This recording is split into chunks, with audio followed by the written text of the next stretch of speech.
6 наурыз 2025 жыл. Бүгін пияз егеміз. Қыстың күні жейтін сорт ақ жол. Қараңыздар. Мына жәшікті алдым, астына қара топырақ салдым, үстіне органика салдым. Қолда бар. Осыған қатар жасадық. Ондай арнайы құралмен.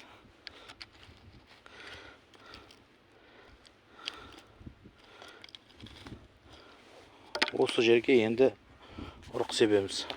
Құрғақ мынандай пияз ұрығы.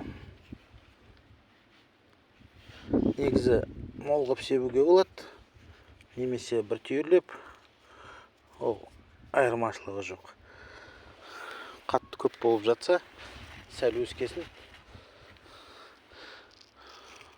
жеуге қолдана бересіздер. Былай сеуіп қойдым. Менде ұрық мол, қиналмаймын.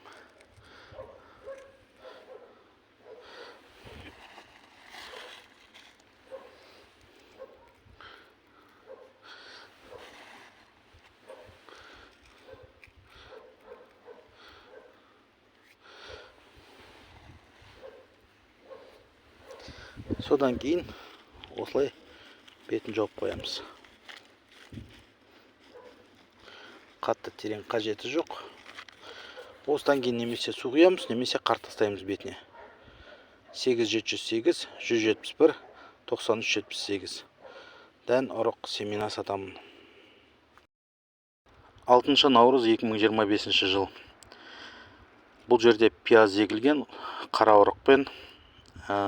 Астында қара топырақ 5 см, үстінде органика 5 см, оның үстіне пияз егілген, үстіне қар төгіп қойдым. Қараңыздар, мынандай жәшік фруктовый 5 қатар болды. Осының ішінен күздің күні пияз тереміз. 8708 171 9378. Дән ұрық семена сатамын.